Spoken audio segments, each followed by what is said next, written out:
Kevin Holland, Derek Brunson, a lot of things I want to get your opinion here on. And one of the things that our producer Rob pointed out to me over the weekend was that Kevin Holland has the talent to be a superstar. He's a true mixed martial artist, but I almost feel like that there's something going on with him emotionally where he is trying to put up this facade like, I don't care, I'm clowning around, almost like and you've talked about this before, as a natural defense mechanism, whereas if he loses, it's kind of like, well, everyone knows I really don't care, I'm clowning around. It's like John Jones talking about going out and getting bombed the night before a fight. It's almost like they're building in their own excuse should they come up short.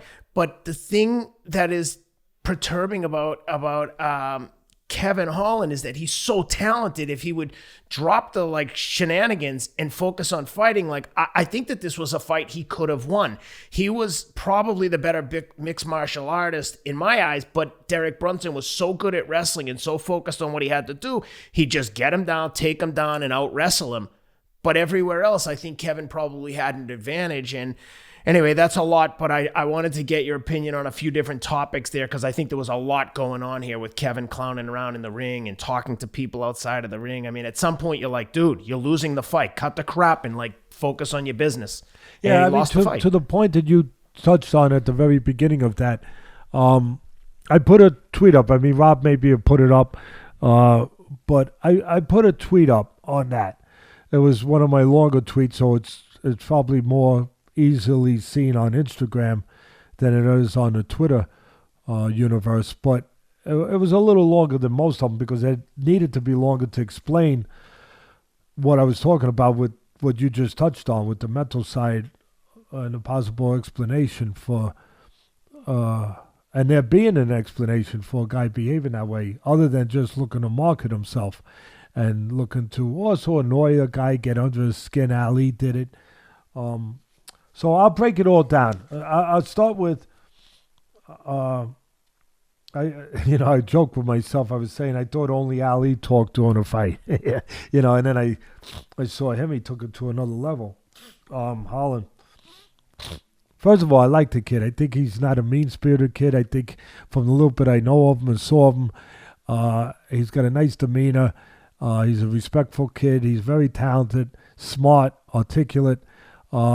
I think he knows what he's doing, and to the extent that he knows what he's doing, to that part of it's marketing, just like anybody else, whether it's Ali, Conor McGregor, Floyd Mayweather, they all did different things along those lines to market themselves to get bigger paychecks. You said it brilliantly. He's talented. He's so talented. It confuses people. Like, why is a guy like that, in their mind, waste talent? Now, look, I know he's successful. He's been successful, so he's not a waste of talent. But there's more. There's more. There's more to be gotten there, even on that night. And we all understand that part of it is entertainment, so he covers that to get his name, to get himself out there, which he's done. Unlike Masvidal, Diaz, and McGregor, they're telling you, I'm going to beat the crap out of you, blah, blah, blah. Well, they do it. When they're in the ring, they're focused. There's not as much. Diaz, okay, a little bit of talking. Well, Diaz a little bit. But listen, these guys are monsters. These guys are serious.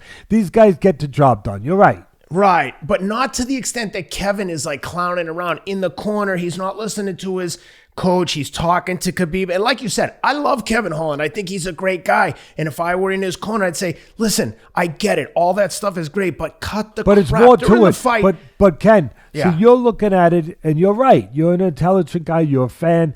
You're looking at it from the perspective, the only perspective you could look at it, on the outside as a civilian. And it makes sense what you're saying. Like, somebody should have a talk to him and, hey, come on, let's get on the same page here. Come on, the window's going to close at some point. Let's get serious here. You're right. You're responsible. You're a father. You're a fan. That's what you would tell your kids. But there's something else going on here. There's something else amiss. And that's what I'm going to touch on now.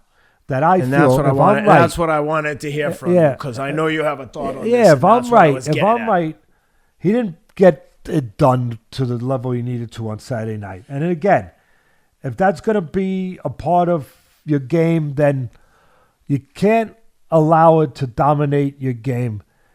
And it seemed it did on Saturday. As you said, very well, talking, showing, whatever. The doing still has to dominate over the talking and any theatrics. Now, before I say this, I want to say I can see what being an MMA expert, I can see, I want people to understand, I am not an MMA expert. I'm a fight expert, but I'm not an MMA expert. But there's parallels. They're cut from the same cloth. In the ways, the technique's different, the rules are different in the ring. You could go to the floor, you could use elbows, you could use knees, you could use kicks, jiu-jitsu. I get it. Small gloves. The psyche is the same. All that stuff. But the psyche's the same. That the mentality's the same. It has to be the same. There's a stringent mentality that they're dealing with the same thing, whether it's kicks, whether it's elbows, whether it's fists. They're dealing with a threat. It's not normal. It's not normal. It's not. Normally, human nature gets you through things by helping you survive. Where human nature, it sees a threat, it says, okay, how fast do you run to 40? Whatever. But I mean, it finds a way for you to survive the threat, because that's human nature's job. Human nature's job is not for you to necessarily win or to have a house or a big house like you have or Ferraris like you have or any of that stuff. Human nature cares about one thing. It's subject, the human body, surviving, living for that moment. Not even for the day, but for that moment. Getting you past moments that could threaten your existence. That's what human nature is about. And that's where we're all brothers. People say sometimes, oh, we're brothers. We are brothers. All of us. No matter what your race, your creed, your religion, where you come from, we are brothers in that way. We all cut, we bleed red. And we all come from the same thing, that we're born. We're human. And human nature is in all of us. It's in all of us. It's there for a reason. It's part of our existence. As much as water is part of our existence, and air to breathe is part of our existence, and substance of food is part of our existence, and that's human nature is part of that existence. And we're all brothers and sisters, all of us, that when it comes down to being threatened, human nature is there. It's there to save us. The only reason you don't walk across a car every damn day, across the street every damn day, and get hit by a car and get killed is because human nature clicks in and says, look, so what am I touching on right now? I'm touching on the 4-letter word. Not a dirty word, but some people think it is dirty. But it's the most important word in the world. In my world, and whether you know it or not, in your world. Fear. Fear. It's everywhere. I know some people are uncomfortable with it, so you want to call it anxiety? You want to call it butterflies? You want to call it nervousness? All right, go ahead. Be free. Go ahead. Call it that. But it all gets cut from the same place. Fear. You don't cross the street without looking because you're afraid of getting hit. Yeah, you're smart. I get it. But you're afraid of getting hit. Fear. And the people that control fear in this world, whether it's fear emotionally, whether it's fear of stage fright, I don't care what the hell it is. But the people that learn to coexist with that and control that, they're the most successful people on our planet. They are. They are. And that's what fighters have to deal with at a higher level than a civilian, than a normal person, at a higher level, because it's in your face every day. It's there next to you, shoulder to shoulder, every freaking day. It's not normal. That's not normal. Not everyone has to deal with that every day. And it's difficult. And human nature is very wise. It's ingenious. It's smart. And again, its job is not to matter if you make a big bankroll, if you drive a fancy car, if you win. It's that you exist. That's its job. That's all it cares about. That's all it cares about. So when its great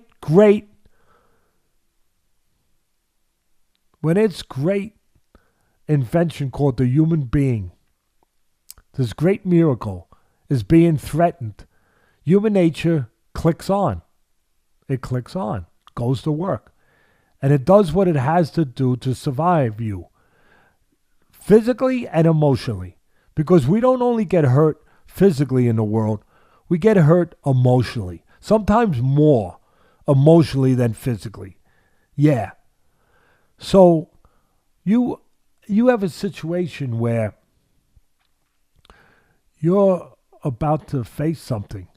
Human nature knows that it's threatening. So the first thing it's doing is preparing you. It's got your adrenaline going. It's got you ready. It's got your senses keen. You need fear. Without fear, you wouldn't be that keen. You wouldn't be that alert. You wouldn't be that strong. You wouldn't be that fast. It gets you at the level. DEFCON 4. It gets you ready. But then it's up to you to handle it. It's up to you to control it. It's up to you to tame it. It's up to you to put a saddle on it. Yeah.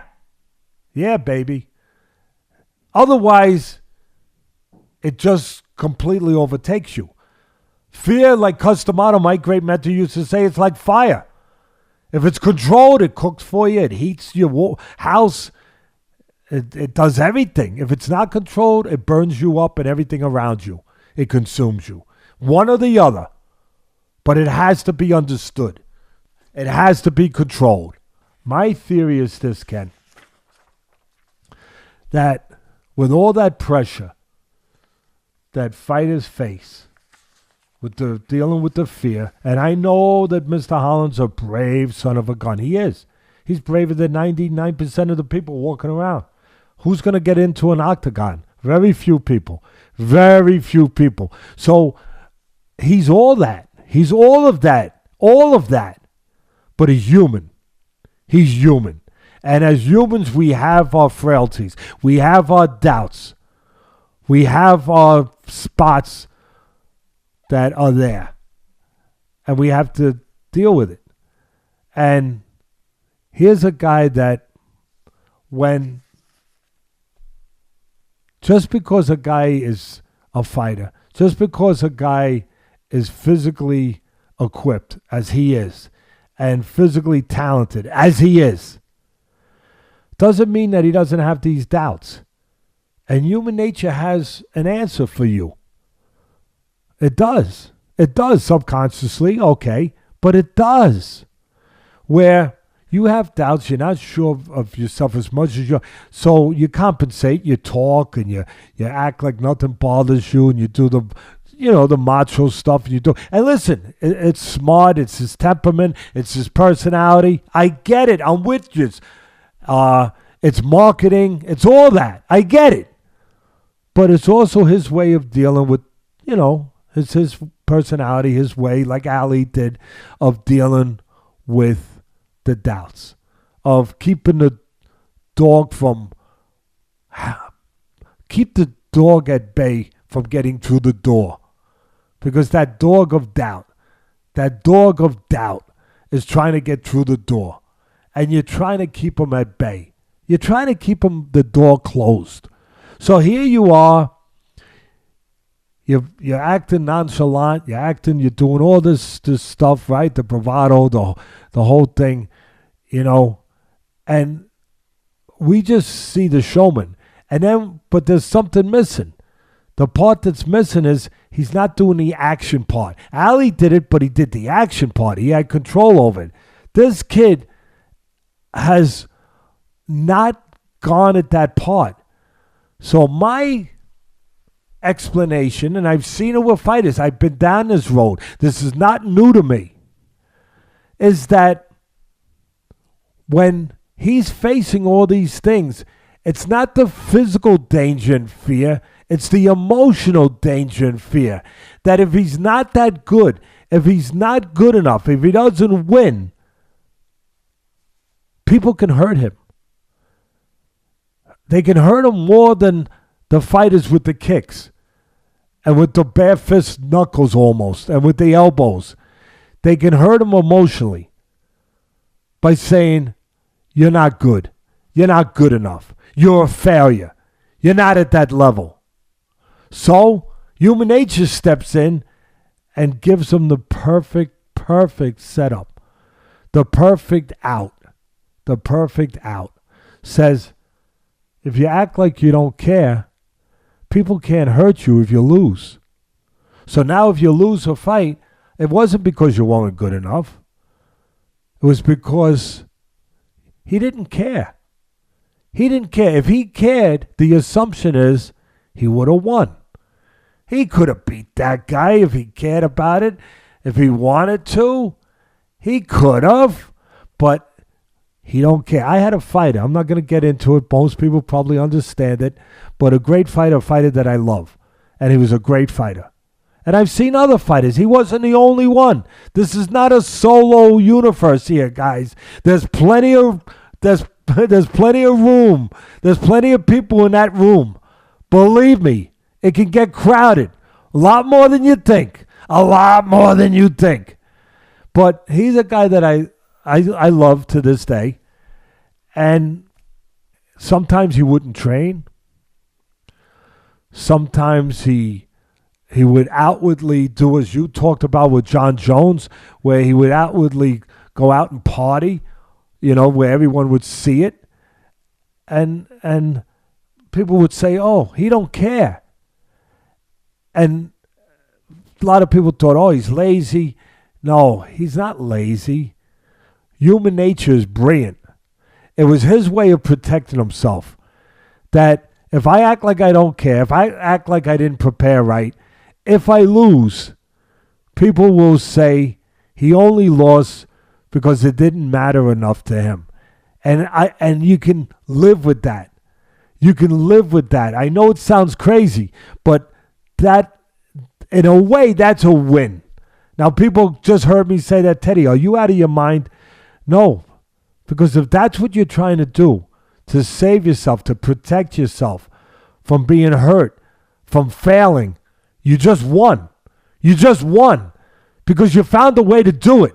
You found a way to do it, to protect yourself from failing, from not being good enough, from the world being merciless and coming down on you.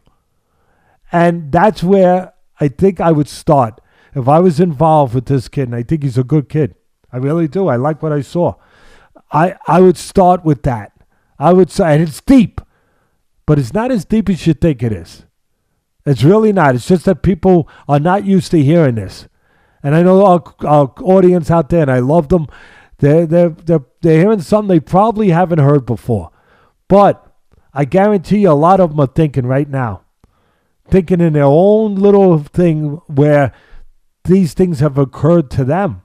In their own little fights. Yeah, not with gloves on, not with kicks, not with jiu-jitsu, but in the business world. In the person world. In whatever they do, whether they're going to a board meeting, whether they're in the stock market, whether they're whatever, whether they're a nurse, a doctor, a lawyer, in a courtroom, that you got to face, that opponent, that threat, that fear. How many times, I'm talking to you right now, the audience, straight on. How many times have you been, some years before, a test? That's scary. A test. Everything, all that work you put in college comes down to a damn test. A damn test. What if I have a bad day? And before the test, what do? Maybe you don't study as much. Yeah, listen, if you made it, you studied because you made yourself. But is there a feeling to not study, to not pick up that book? Is that laziness, or is that human nature telling you to avoid what's scaring you? Avoid what's threatening you. Avoid what's coming down the pipe. That's what it is. I guarantee you. Yeah, there's lazy people. Okay, we'll throw that in there. But for a lot of them, and somebody goes out and they have a drink, and they really shouldn't be having a drink, or maybe 2 drinks, or maybe 3 or 4 or 5. Definitely shouldn't be having 3 or 4 or 5 before the test. Why? Is that because they're an alcoholic? Is that because they're just a party maniac? No. No, it might just be because, again, it's a way of avoiding what's coming down that pike, what's banging at that door. But the winners, they fight it off. They fight it off. They keep their hands on that steering wheel. They don't sit in the seat next to them. They don't become a passenger, because that's what human nature is trying to do. It's trying to make you a passenger. Let me handle this. Let me take this around the curve. I got you. Let me take this around the track a little bit here. No, you want to take it around the track. And I think that there's a chance that's going on with Holland, that there's a degree of that subconsciously that is going on. That if I act like I don't care, because it's gone past the point of just entertaining. It's gone to the point where now it's hurting him. It's hurting his performance, as you said, Ken. It's taken away from getting the win. It's taken away from getting the job done at the end of the day. It's chipping away at that. And I think a part of it is very, very likely and possible that it's become a protective device where he might not even be fully aware of it, where it's easier to have an excuse to lose if he loses. Now, look, if he would have caught the guy and the guy didn't get up, you see that right hand, Ken, that he caught him with and he dropped him? Now, if he doesn't get up, okay, baby. He did enough to give himself a chance to win. He didn't go completely south. But the doubts, the shadows, the ninjas that come over the wall to all of us. We're human. They come over. This gives us an opportunity to allow us an out. That, okay, if he does get up, and then I don't have the confidence. Really, he doesn't really have it. The true confidence. Just because he talks don't mean he's fully confident. The full confidence, the full belief, the full all-in discipline to continue doing what I have to do to get him on the floor again. Now, if I come up short, see, I dropped him when I felt like it, and then I fooled around a little bit, and, it's implied. He doesn't have to say it. He's a gracious guy. He's a smart guy. He's a classy guy. I like him, his character. He doesn't have to say it. It speaks for itself. We're saying it. People are saying it. Oh, he clowns around too much. If he didn't clown around so much, he would have beat that guy. He dropped him. He would have beat the guy. He's talented. Oh, my God, he's so talented. Oh, my God, he could be. It's your out. Again, it's very complex, but for me, it's very simple.